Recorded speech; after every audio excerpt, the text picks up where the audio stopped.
Hello दोस्तों, स्वागत है आप सभी को हेमस एजुकेशन एकेडमी यूट्यूब चैनल पर। हम लेकर आए प्रॉफिट एंड लॉस। ठीक है, प्रॉफिट एंड लॉस के कुछ प्रश्न हैं जो अच्छे ट्रिक बताने वाले हैं, क्योंकि सभी एग्जामों में प्रॉफिट एंड लॉस चैप्टर से पूछे जाते हैं, चाहे वो रेलवे के एग्ज़ाम हो, चाहे एसएससी लेवल के एग्ज़ाम हो। ठीक है, चाहे स्टेट लेवल के कोई भी एग्ज़ाम हो, पर प्रॉफिट एंड लॉस से प्रश्न आता ही है। तो आज हम सीखेंगे किस तरह से प्रॉफिट एंड लॉस बनाया जाता है और शानदार ट्रिक से बनाएंगे। ठीक है, तो जो भी चैनल पे नए हैं चैनल को सब्सक्राइब कर लीजिए, ताकि इस तरह का वीडियो आपको मिलते रहेंगे। ठीक है, तो सॉल्व करते प्रश्न पे आते हैं। प्रश्न है कि एक वस्तु 500 में खरीदी गई और 600 में बेची गई, तो लाभ प्रतिशत ज्ञात कीजिए। ठीक है, लाभ प्रतिशत ज्ञात कीजिए। देखो, सबसे पहले 500 रुपये में खरीदी गई और 600 रुपये में बेची गई। ठीक है, तो देखो सबसे पहले हम जान लेते हैं कि सेलिंग प्राइस और कॉस्ट प्राइस। ठीक है, सेलिंग सबसे कॉस्ट प्राइस जान लेते हैं। Cost price COST, cost price PRICE, cost price. Cost price means होता है खरीदा गया। ठीक है, इसको हम शॉर्ट में बोलते हैं CP।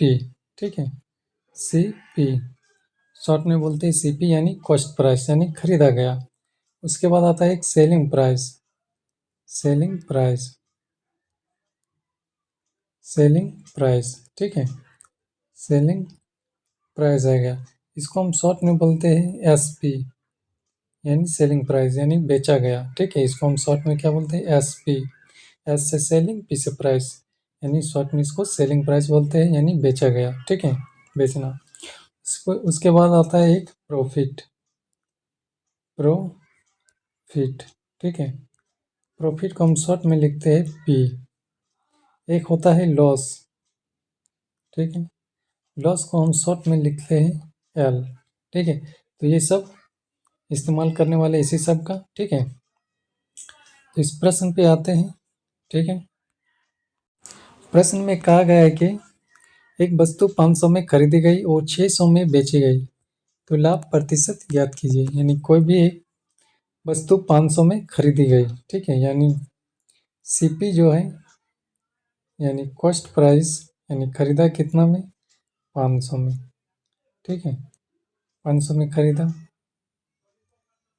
और 600 में बेची गई। ठीक है, यानी सेलिंग प्राइस। सेलिंग प्राइस कितना है? 600, यानी इसे 600 में बेच दिया गया। ठीक है, तो लाभ प्रतिशत ज्ञात कीजिए। देखो, सबसे पहले लाभ प्रतिशत ज्ञात करने से पहले हमें लाभ ज्ञात करेंगे। ठीक है, लाभ जानना जरूरी है कि कितना रुपया लाभ हो रहा है, तभी तो लाभ प्रतिशत निकलेगा। तो देखो, लाभ निकालने का एक फॉर्मूला होता है, या फिर माइंड सेट में से हो जाता है। ठीक है, तो एक फॉर्मूला होता है लाभ बराबर, ठीक है, लाभ बराबर या फिर प्रॉफिट बराबर लिख लो। ठीक है, प्रॉफिट बराबर, प्रॉफिट बराबर होता है SP माइनस CP। ठीक है, SP minus CP।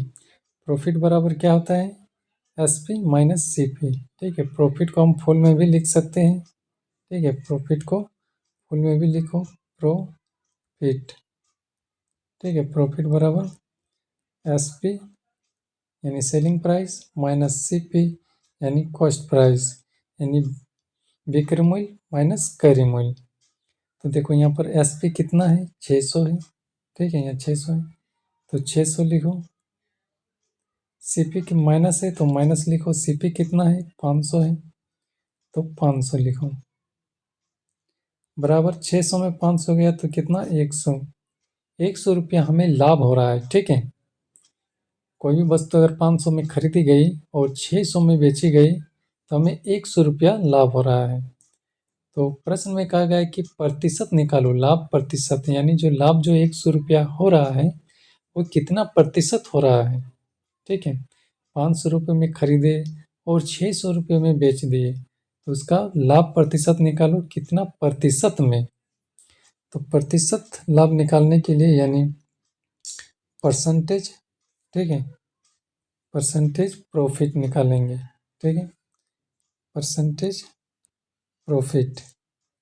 Percentage profit बराबर होता है क्या, प्रॉफिट ऊपर में होता है और नीचे में हमेशा सीपी होता है और इनटू में 100, ठीक है। ये होता है प्रॉफिट का फॉर्मूला, ठीक है, ये प्रॉफिट का फॉर्मूला होता है। और कभी भी अगर कहा जाए लॉस, ठीक है, लॉस, या फिर कहा जाए कि लॉस, परसेंटेज ऑफ लॉस, तो परसेंटेज लॉस का यही फॉर्मूला होता है। ऊपर में सिर्फ लॉस लग जाता है एल और नीचे में सीपी और इनटू में 100, इस तरह ही होता है, ठीक है, ठीक है, ये इसको याद रखेंगे। देखो प्रॉफिट बराबर क्या होता है, प्रॉफिट बट्टे सीपी इंटू 100, यानी लाभ की दर बट्टे में करीमन इंटू 100। तो प्रॉफिट कितना है, प्रॉफिट 100 आया तो 100 ऊपर में रहेगा, नीचे में सीपी, सीपी कितना है 500 सीपी है तो नीचे में 500 रहेगा और इनटू में 100 तो रहेगा ही परसेंटेज के लिए।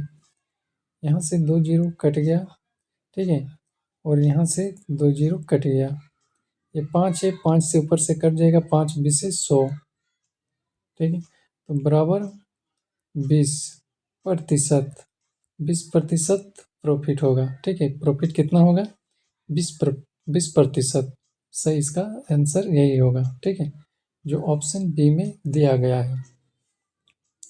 चलते हैं अगले प्रश्न की ओर। प्रश्न है, एक व्यापारी ने किसी वस्तु को 1200 रुपये में खरीदा और 1500 में बेच दिया, तो इसका लाभ प्रतिशत क्या है, ठीक है, इसमें भी हमको लाभ प्रतिशत निकालने का आ गया है। तो देखो सबसे पहले सीपी यानी कॉस्ट प्राइस, कितना में खरीदा गया, कितना में खरीदा गया वस्तु को, तो 1200 रुपये में खरीदा गया, तो 1200 लिख लेते हैं, ठीक है, उसके बाद कॉमा देते हैं, उसके बाद कहा गया कि 1500 रुपये में बेच दिया गया, यानी सेलिंग प्राइस यानी एसपी, एसपी कितना है, एसपी है 1500 रुपया, ठीक है, एसपी है 1500 रुपया, एसपी 1500 है। तो सबसे पहले लाभ यानी प्रॉफिट निकालेंगे, ठीक है, प्रॉफिट बराबर क्या होता है, प्रॉफिट बराबर होता है SP minus CP, SP minus CP, SP कितना है 1500 है तो 1500 लिखेंगे, सीपी कितना है 1200 है तो 1200 लिखेंगे, इन दोनों में अगर घटा करेंगे तो 300 आएगा, 300 क्या आया, प्रॉफिट आया, ठीक है, तो हमें तो प्रतिशत निकालना है, लाभ प्रतिशत, प्रॉफिट प्रतिशत, तो प्रतिशत प्रॉफिट बराबर होता है प्रॉफिट ऊपर में, नीचे में सीपी यानी कार्यमूल्य और इनटू में 100। देखो ऊपर में प्रॉफिट कितना है 300 होगा, नीचे में कार्यमूल्य कितना है 1200 होगा, ठीक है, और इनटू में 100। देखो यहाँ से 2 जीरो कैंसिल, यहाँ से 2 जीरो कैंसिल, 3 4 12, 3 4 12 कट गया और 4 से ये 25 बार में कट जाएगा, ठीक है, तो बराबर कितना आएगा 25% प्रॉफिट, ठीक है, यही आंसर होगा जो कि ऑप्शन बी में दिया गया है। चलते हैं अगले प्रश्न की ओर। एक प्रश्न ये भी आता है कि एसपी 1000 है, ठीक है, यानी सेलिंग प्राइस 1000 है और सीपी 1300 है, यानी 1300 में खरीदा जाता है, ठीक है, और 1000 में बेचा जाता है, तो हमें लॉस प्रतिशत या हानि प्रतिशत निकालना है। तो देखो सबसे पहले सीपी कितना है 1300, यानी क्रय मूल्य यानी खरीदा गया 1300 में और बेचा गया 1000 में, तो लॉस ही तो होगा, तो लॉस का एक, इसका भी एक फॉर्मूला होता है, लॉस बराबर सीपी माइनस एसपी, ठीक है, सीपी माइनस एसपी होता है, तो सीपी कितना है 1300 है तो 1300 लिख लिए, एसपी कितना है 1000 है तो 1000 लिख लिए, इससे घटा करेंगे तो 300 रुपया क्या आया, 300 रुपया तो मेरा लॉस आ रहा है, ठीक है, 300 रुपया लॉस आ रहा है। तो हमें तो प्रतिशत लॉस निकालना है, प्रतिशत हानि, ठीक है। तो प्रतिशत लॉस क्या होता है, ऊपर में लॉस होगा, नीचे में, ऊपर में लॉस होता है, नीचे में हमेशा सीपी होता है, चाहे लॉस प्रतिशत निकालो चाहे प्रॉफिट प्रतिशत निकालो, नीचे में हमेशा सीपी होता है और इनटू में 100, ठीक है। तो लॉस जो है कितना है, 300 है, और सीपी यानी खरीमूल कितना है, 1300 है, ठीक है, सीपी 1300 है, ठीक है।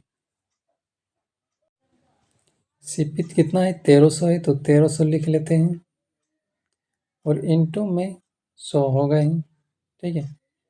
तो यहाँ से 2 जीरो कैंसिल, ठीक है, यहाँ से 2 जीरो कैंसिल, तो ऊपर में बचा 300 और नीचे बचा 13। तो अब 300 को 13 से डिवाइड करेंगे, ठीक है, मान लो यहाँ 300 है, 300 को 13 से करेंगे तो 13 दूनी 26, ठीक है, 13 दूनी 26 होगा, 26, 10 में 6 जाने से 4 जीरो, 13 तिया 39, ठीक है, 10 में 9 जाने से 1, ठीक है, 10 में 9 जाने से 1, फिर यहाँ पर पॉइंट लग जाएगा, ठीक है, पॉइंट लग जाएगा यहाँ पर, और यहाँ जीरो आएगा, ठीक है। तो यानी यहाँ पॉइंट लगेगा और एक यहाँ जीरो उतार देते हैं तो नहीं जा रहा है, ठीक है। तो यहाँ पर एक और जीरो लग जाएगा, और यहाँ पर मान ली 1 है, जीरो है, और एक जीरो आ जाएगा, और तो 13 7 91, ठीक है। यानी इसका जो आंसर आएगा, जब 300 को 13 से डिवाइड करेंगे तो आएगा इसका आंसर 23.07%, इतना हानि हुआ, ठीक है, इतना प्रतिशत, ये इसका आंसर होगा, ठीक है। तो चलते हैं अगले प्रश्न की ओर। प्रश्न है कि एक वस्तु 800 रुपये में बेची जाती है और 20% का हानि होता है, वस्तु का क्रय मूल्य ज्ञात करें, ठीक है। 20% हानि हो रहा है, देखो वस्तु को कितना में बेचा रहा है, 800 में, और 20% हानि हो रहा है, तो 20% जो हानि हो रहा है तो इसको लिख सकते हैं 20 बट्टे में 100। 100 क्यों लिखे, क्योंकि 20% है, प्रतिशत के बदले नीचे 100 आ जाता है। अब इसको काटते हैं आपस में, तो 20/100 लिख लिए, ठीक है, प्रतिशत के बदले 100 आया, इसको आपस में काट सकते हैं, 20 5 100, काट दिए, तो ऊपर में कुछ नहीं, ठीक है, ऊपर में कुछ नहीं मतलब 1, और नीचे में कितना है, 5। तो नीचे में जो 5 है इसको क्या कहते हैं, नीचे में जो भी रहता है उसका ओरिजिनल वैल्यू होता है, यानी नीचे को हम कहेंगे क्या, नीचे को हम सीपी कहेंगे, ठीक है, नीचे को मान लेते हैं, ये नीचे सीपी है, यानी 5 रुपया मेरा क्रय मूल्य है, ठीक है। और 1 रुपया क्या हो रहा है, देखो प्रश्न में तो हानि हो रहा है 20%, तो समझ लो कि 1 रुपया मेरा हानि हो रहा है, ठीक है, ये 1 रुपया मेरा लॉस हो रहा है, ठीक है, 1 रुपया लॉस हो रहा है, यानी 5 रुपये क्रय मूल्य है, और 5 रुपये क्रय मूल्य पे हमें 1 रुपया हानि हो रहा है, ठीक है। तो जब हानि हो रहा है तो 5 रुपया क्रय मूल्य है, तो कितना में बेचा होगा कि हानि हो रहा है, ठीक है। तो 5 रुपया मान ले, सीपी मान ले, सीपी मान ले 5 रुपया है, ठीक है, सीपी सीपी जो है 5 रुपया है, तो 5 रुपया है तो कितना में बेचा होगा कि 1 रुपया हानि हो रहा है, एसपी यानी सेलिंग प्राइस बेचा होगा, तो कितना में बेचा होगा कि 1 रुपया हानि हो रहा है, तो 4 रुपया में बेचा होगा, तभी ना 1 रुपया हानि है, 5 रुपये में खरीदा और 4 रुपये में बेच रहा, ठीक है, तभी ना 5 में 4 1 रुपया हानि हो रहा है। तो प्रश्न में दिया गया है कि 800 रुपये में बेच रहा है, जबकि यहाँ पर कितना में बेच रहा है, 400 में, ठीक है। तो ये 400 में 4 किसके बराबर, 800 के, तो ये 4 जो है 800 से 800 जो है 800 4 से कितना गुना ज़्यादा है, ठीक है। तो 4 दूनी 8 यानी 200 गुना ज़्यादा है, ठीक है। तो यहाँ पर CP जो है 5, ये भी तो 200 गुना ज़्यादा होगा, तो इसको भी 200 गुना ज़्यादा करेंगे तो कितना होगा, 5 दूनी 10, 1000 हो जाएगा, ठीक है, 1000। तो 1000 क्या होगा, 1000 ही मेरा आंसर होगा, ठीक है, जो कि ऑप्शन सी में दिया गया है, ठीक है। अगला प्रश्न है कि यदि किसी वस्तु पर 25% का लाभ है और उसका विक्रय मूल्य 125 है तो क्रय मूल्य ज्ञात करें, ठीक है। यानी इस पे 25% का लाभ हो रहा है और विक्रय मूल्य कितना है, 125। 25% का लाभ हो रहा है तो 25 लिख लेते हैं और परसेंट के नीचे 100 आएगा, ठीक है, 100 आ गया। 25 को काट सकते हैं, 25 चारे 100 कट गया। इसको लिख सकते हैं ऊपर में कुछ नहीं मतलब 1 और नीचे में 4, ठीक है। तो ये 4 जो है हमेशा क्या होता है, 4 CP होता है, ठीक है, यानी क्रय मूल्य। 4 क्या है, क्रय मूल्य। 4 रुपये पर हमें प्रश्न में क्या हो रहा है, लाभ हो रहा है, तो यहाँ पर 1 रुपया क्या है, 1 रुपया प्रॉफिट है, ठीक है, 1 रुपया प्रॉफिट है। 4 रुपये के सामान में हमें 1 रुपया प्रॉफिट हो रहा है, ठीक है। तो कितना में बेचा होगा कि 1 रुपया प्रॉफिट हो रहा है, ठीक है। मान ली CP जो है 4 रुपये है, तो कितना में बेचा होगा, यानी कितना में सेलिंग प्राइस क्या होगा कि 1 रुपया प्रॉफिट हो रहा है, तो 5 में रुपया में बेचा होगा तभी ना 1 रुपया प्रॉफिट हो रहा है। 5 में बेचा होगा, 4 में खरीदा होगा, तो 5 में 4 जाने से 1 रुपया प्रॉफिट हो रहा है, यानी कन्फर्म हो गया कि 5 रुपये में बेचा गया है, ठीक है। तो ये प्रश्न में कहा गया है कि 5 रुपये नहीं 125 रुपया में बेचा गया है, तो 5 यहाँ हो जाएगा, 5 किसके बराबर, 125 के बराबर। तो 125 जो है, 5 जो है 100 125 125 जो है 5 से कितना गुना ज़्यादा है, ठीक है। 125 5 से कितना गुना ज़्यादा है, तो 25 गुना ज़्यादा है, ठीक है, क्योंकि 25 5 125 होता है, तो 25 गुना ज़्यादा है 125 5 से। तो 4 यहाँ पर भी 25 गुना हो जाएगा, ठीक है, यहाँ पर भी 25 गुना हो जाएगा, तो 25 चारे 100, यानी 100 रुपये मेरा क्रय मूल्य होगा, ठीक है। प्रश्न में क्रय मूल्य निकालने कहा गया है, तो 100 रुपया मेरा क्रय मूल्य होगा, जो कि ऑप्शन डी में इसका आंसर दिया गया है, ठीक है। चलते हैं अगले प्रश्न की ओर। प्रश्न में कहा गया कि एक वस्तु का क्रय मूल्य 240 है, ठीक है, ये क्रय मूल्य जो है 240 है और हानि प्रतिशत 10% है, तो विक्रय मूल्य ज्ञात कीजिए। देखो एक वस्तु का क्रय मूल्य कितना है, 240, ठीक है, और हानि प्रतिशत कितना हो रहा है, 10%, ठीक है, 10% हानि हो रहा है, तो विक्रय मूल्य निकालने कहा गया है। हानि हो रहा है 10%, तो इसको लिख सकते हैं 10 बट्टे में 100, ठीक है, 10 बट्टे 100, प्रतिशत के लिए कट जाएगा 10 10 से 100, यानी ऊपर में कुछ नहीं मतलब 1 और नीचे में 10। ये 10 रुपया क्या है, 10 रुपया नीचे वाला हमेशा CP होता है, ठीक है, तो इसको CP लिखेंगे। प्रश्न में कहा गया है हानि हो रहा है, ठीक है, हानि हो रहा है, तो ये 1 रुपया क्या है, 1 रुपया हानि हो रहा है, यानी लॉस हो रहा है, ठीक है। तो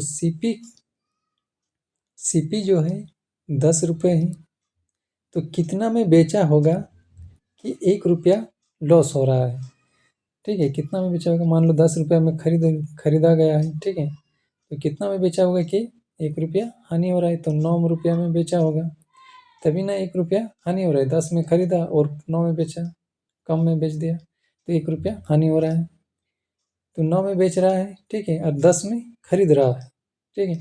तो प्रश्न में कहा गया है कि 240 रुपये में खरीद रहा है, तो 10 किसके बराबर हो जाएगा, 240 के बराबर, ठीक है, 240 के बराबर हो जाएगा। तो 240 जो है 10 से कितना गुना ज़्यादा है, ठीक है, 10 से कितना गुना ज़्यादा है, तो 10 दूनी 20, ठीक है, और 10 चार 40, यानी 24 गुना ज़्यादा है, 10 से 24 गुना ज़्यादा है, तो ये भी 24 गुना ज़्यादा हो जाएगा। ठीक है, 24 गुना ज़्यादा हो जाएगा। 24 गुना करेंगे तो कितना होगा, 9 4 36 का 6 हाथ में 3, 9 4 36 का 6 हाथ में 3, 9 दूनी 18, 19 20 21, यानी 216 रुपये क्या होगा, बिक्री मूल्य होगा, जबकि बिक्री मूल्य हमें निकालने कहा गया था। ठीक है, तो 216 ऑप्शन सी में है। चलते हैं अगले प्रश्न की ओर। प्रश्न में कहा गया है कि किसी वस्तु का क्रय मूल्य 400 है, यदि उसे 15% लाभ में बेचा जाए तो बिक्री मूल्य क्या होगा। ठीक है, देखो यहाँ पर 15% लाभ हो रहा है और यहाँ पर क्रय मूल्य दिया हुआ है 15% लाभ, तो इसको 15 बट्टे में 100 लिख सकते हैं। तो ये आपस में अगर काट लेते हैं तो कट जाता है, तो काट लेते हैं, 3 5 6 15 और 20 5 6 100, यानी 3/20 आया। ठीक है, 3/20 आया। तो नीचे वाला क्या होता है, ये 20 नीचे वाला हमेशा क्रय मूल्य होता है, यानी सीपी होगा, कॉस्ट प्राइस सीपी। जबकि प्रश्न में कहा गया लाभ हो रहा है, तो ऊपर वाला भी क्या होगा, लाभ होगा। ऊपर वाला 3 रुपया मेरा प्रॉफिट हो रहा है। ठीक है, 3 रुपया जो है 3 रुपया प्रॉफिट हो रहा है। ठीक है, 3 रुपया प्रॉफिट हो रहा है, यानी सीपी कितना है, 20 रुपया। ठीक है, सीपी यानी क्रय मूल्य 20 रुपये, यानी खरीदा गया है 20 रुपये। ठीक है, और कितना में बेचेगा कि हमें 3 रुपया फ़ायदा होगा, 3 रुपया फ़ायदा हो रहा है। ठीक है, तो 23 रुपया में बेचा होगा, तभी ना 3 रुपया फ़ायदा होगा। 20 में खरीदा और 23 में बेचा, 23 में 20 यानी 3 का अंतर। ठीक है, तभी ना 3 रुपया फ़ायदा होगा। तो प्रश्न में कहा गया है कि 400 रुपये में खरीदा गया है, जबकि यहाँ पर 20 रुपये में खरीदा गया है। तो 20 किसके बराबर, 400 के बराबर। तो कितना गुना ज़्यादा है, 420 से कितना गुना ज़्यादा है, 20 गुना ज़्यादा है। ठीक है, तो ये भी 20 गुना ज़्यादा हो जाएगा, ये भी 20 गुना ज़्यादा हो जाएगा। तो कितना होगा, 23 दूनी 46, यानी 460 रुपया। ठीक है, 460 रुपया यही आंसर होगा। ठीक है, यानी बिक्री मूल्य का यही होगा, 460 रुपये में बेचा गया, जो कि ऑप्शन सी में दिया गया है। ठीक है, तो आज का प्रश्न इतना ही था। वीडियो अगर पसंद आए तो लाइक ज़रूर करें और कैसा लगा कमेंट ज़रूर करें, और अगर चैनल पर नए हैं तो चैनल को सब्सक्राइब कर लीजिए, ताकि इस तरह का प्रश्न आपको मिलते रहेंगे। ठीक है, ये प्रश्न प्रॉफिट एंड लॉस चैप्टर से हर एक एग्ज़ाम में आता है, चाहे वो रेलवे हो, चाहे एसएससी हो, चाहे स्टेट लेवल का कोई एग्ज़ाम हो। ठीक है, तो चैनल को सब्सक्राइब कर लीजिए और वीडियो को लाइक कीजिए। आज का क्लास यहीं समाप्त होता है, फिर मिलेंगे अगले क्लास में। तब तक के लिए धन्यवाद एवं जय हिंद।